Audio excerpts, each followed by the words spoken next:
살아가는 복된 날이 되게 하여 주옵소서. 예수님의 이름으로 기도드립니다.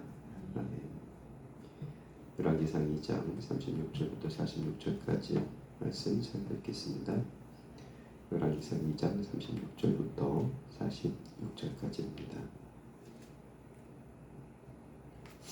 왕이 사람을 보내어 시므이를 불러서 이르되 너는 예루살렘에서 너를 위하여 집을 짓고 거기서 살고 어디든지 나가지 말라. 너는 분명히 알라. 내가 나가서 기드론 시내를 건너는 날에는 반드시 죽임을 당하리니 네 피가 네 머리로 돌아가리라. 시므이가 왕께 대답하되 이 말씀이 좋사오니 내 주 왕의 말씀대로 종이 그리하겠나이다 하고 이 날이 오래도록 예루살렘에 머무니라. 3년 후에 시므이의 두 종이 가드왕 마아가의 아들 아기스에게로 도망하여 간지라. 어떤 사람이 시므이에게 말하여 이르되 당신의 종이 가드에 있나이다. 시므이가 그 종을 찾으려고 일어나 그의 나귀에 안장을 지우고 가드로 가서 아기스에게 나아가 그의 종을 가드에서 데려왔더니 시므이가 예루살렘에서부터 가드에 갔다가 돌아온 일을 어떤 사람이 솔로몬에게 말한지라.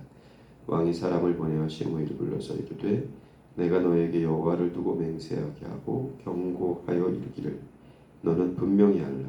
내가 밖으로 나가서 어디든지 가는 날에는 죽임을 당하리라 하지 아니하였느냐.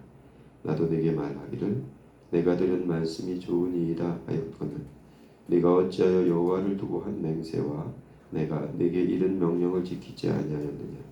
왕이 또 시므이에게 이르되 내가 내 마음으로 아는 모든 악 곧 내 아버지에게 행한 바를 내가 스스로 아나니 여호와께서 내 악을 내 머리로 돌려보내시리라. 그러나 솔로몬 왕은 복을 받고 다윗의 왕위는 영원히 여호와 앞에서 견고히 서리라 하고 여호야다의 아들 브나야에게 명령하매 그가 나가서 시므이를 치니 그가 죽은지라. 이에 나라가 솔로몬의 손에 견고하여지니라. 아멘. 자, 이제 정권 초기에 솔로몬이 나라를 세워나가는 일에 있어서 여러 사람들을 숙청하는 이야기의 끄트머리에 다다랐습니다. 오늘은 시므이 이야기인데요. 시므이는 솔로몬과 직접적인 인연은 없었습니다만 선대왕이었던 다윗과 아주 복잡한 인연이 있었죠. 다윗이 압살롬 반역으로 인해서 피난길에 올랐을 때 바울임 사람이었던 이 시므이가 다윗과 그 일행을 욕하죠. 저주를 하죠. 돌멩이를 던지면서 험한 말을 합니다. 다윗의 장관 중 하나였던 아비새가 당장 죽여버리겠다. 그럴 힘 정도로 있었으니까 당장 죽여버리겠다고 나서지만 다윗이 만류를 합니다. 그리고 하나님 앞에 자기의 어떠함을 돌아보고 아주 겸손하게 피난길에 마나에까지 이르죠. 압살롬이 죽었습니다. 압살롬 반역이 실패를 했죠. 그리고 이제 다윗이 환궁길에 올랐을 때 실은 시므이라는 사람이 베냐민 사람이었고 베냐민에서 굉장한 영향력을 행사하는 사람이어서 다윗이 곤경에서 벗어나 예루살렘으로 돌아간다는 소식을 듣고 제일 먼저 발빠르게 움직여서 베냐민 사람 100명을 소집해 다윗의 황궁길을 돕습니다. 참 약사 빠른 사람이죠. 정치적으로 쓸 수가 능한 사람이고 저것도 순진한 사람은 아닙니다. 다시 이 시므이를 처단하지 못하는 여러 가지 이유가 있지만 그 중에 하나가 다윗 정권의 혼란기에 베냐민에서 영향력을 행사하고 있는 이 시므이를 처단하면 정치적으로 좀 혼란을 가중시킬 수 있었기 때문에 시므이를 어쩌지 못합니다. 그런 사람이 있지 않습니까? 그냥 두면 안 되는데 없으면 큰일이 나는 어떤 상황에서 그런 사람들이 있죠. 시므이가 그런 사람이었습니다. 그런데 아들 솔로몬에게 왕위를 물려주려고 하다 보니까 여러 사람이 걸리는데 그 중에 하나가 시므이가 걸리는 거예요. 그냥 내버려두면 자기 아들 솔로몬이 왕 노릇할 때 틀림없이 어떤 영향력을 행사할 수 그것 같죠. 그래서 이 문제도 다윗이 이제 거론을 했던 거예요. 근데 솔로몬이 그러니까 다윗이 솔로몬에게 이 시므이 문제를 거론할 때 지금 2장 7절인가요? 6절인가요? 보면 야, 넌 지혜로운 자니까 상황을 잘 펴서 지혜롭게 이 시므이에게 조신해라 하는 말을 이 솔로몬이 지혜롭게 받고 뭐라고 말합니까? 오늘 보면 이 서두에 하나의 약조를 맺는 거예요. 예루살렘에만 머물게 하고 기드론을 건너지 못하도록. 기드론이라는 것은 그 예루살렘 동쪽으로 난 남에서부터 북쪽까지 이어지는 골짜기를 말합니다. 기드론 시내라고 되어 있지만 사실은 골짜기죠.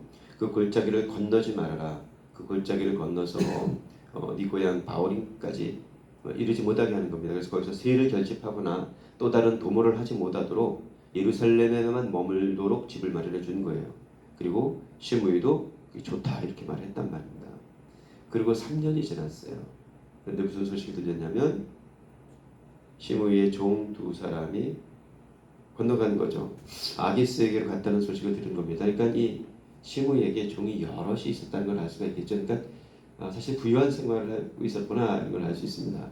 종 둘이 아기스에 건너갔다는 소식을 듣고 3년이나 지났으니까 3년 동안 별일 없이 잘 지냈으니까 그것이 기회 혹은 빌미가 될 수 있다고 생각을 한 거죠. 그래서 기드론을 건너서 솔로몬과 약조했던 예루살렘에만 머물기로 했던 약조를 깨고 종을 데려옵니다. 그 일을 문책하는 거예요. 41절까지 41절 이야기가 그 얘기죠. 시므이가 예루살렘부터 가드에 갔다가 돌아온 일을 어떤 사람이 솔로몬에게 말했습니다.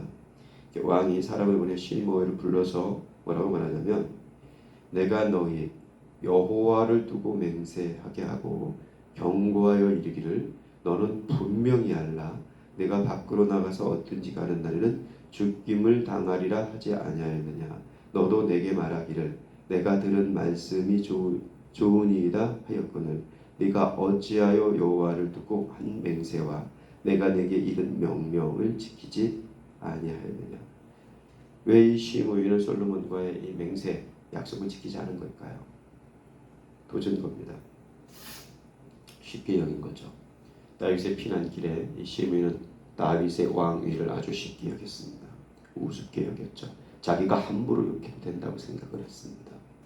그 입지가 아주 어려운 자리에 있었으면 함부로 말하면 큰일 날 자리에 다윗이 있었으면 그렇게 말하지 못했을 겁니다. 그런데 그 피난길에서 함부로 말해도 된다고 생각을 했던 거예요. 그런데 다윗이 힘을 가지고 다시 돌아가자 깨갱하고 꼬리를 내립니다. 함부로 말할 수 없구나 여겼다는 거예요. 굉장한 기회주의자였던 거죠. 솔로몬에게도 틀림없이 그렇게 행할 시므이가 상황을 봐서 그 기질이 돋은 겁니다. 쉽게 대하죠. 왕의 말을 아주 쉽게 여겼습니다. 실은 왕의 말을 쉽게 여긴 것이 아니라 왕과 함께 맺었던 여호와 앞에서의 맹세를 쉽게 여긴 겁니다. 다윗을 쉽게 여기던 이 시므이가 솔로몬도 쉽게 여깁니다. 사람 잘 안 변하죠. 정말 안 변하는 게 사람 아니겠습니까? 시므이가 솔로몬의 말도 쉽게 여기고 결국은 하나님 앞에서의 맹세를 쉽게 여기고 끝내는 하나님을 쉽게 여기는 결국을 맞게 되었습니다. 오늘날은 좀 이렇게 보내면 어떨까요? 조금은 좀 어렵게 지내보자. 그렇게 한없이 불편하게 지내는 그런 모습 말고요. 조금 어려워하며 지내보자. 너무 쉽게 여겨서 내 말이 옳지 못할 때가 굉장히 많죠. 저는 농담을 좀 자주 하는 편인데 저는 농담에 의도를 가지진 않습니다. 의도를 가진 농담을 아주 싫어합니다. 농담은 그냥 농담 그 자체로 하는 겁니다. 그런데 이 농담으로 인해서 불편한 상황이 주어질 때가 있더라고요. 근데 제 의도와 달리 또 오해가 되고 이럴 때 오히려 농담이 불필요한 상황이 되기도 하더라고요. 조금 농담도 가려서 해야 할 것 같고 또 누구에 대한 판단과 어떤 일에 대한 사안에 대한 내 평가도 좀 조심하면 어떨까요? 하나님 앞에 서 있는 일 아닙니까? 부부간의 관계도 이 사람 내 아내야 라기보다도 하나님께서 내게 허락하신 사람이야의 관계로 대하면 조금 더 조심스러워지지 않을까요? 공동체 안에서의 관계도 또 직장 안에서의 관계도 누구를 만나도 주유소에서 기름 하나를 넣어도 쉽게 말하고 함부로 대하고 하지 않을 수 있는 하나님 앞에서의 그릇됨이 없는 조심스러움으로 이 하루를 보내면 어떨까요? 심의가 되지 않도록 하나님 앞에서 경건함을 잘 지켜가는 하루가 될 수 있기를 축복합니다. 기도하겠습니다. 하나님, 좀 내 형편이 어려울 때는 조심하다가도 좀 아무렇지도 않은 것 같으면 함부로 말하고 쉽게 여기고 그렇게 사람을 평가하고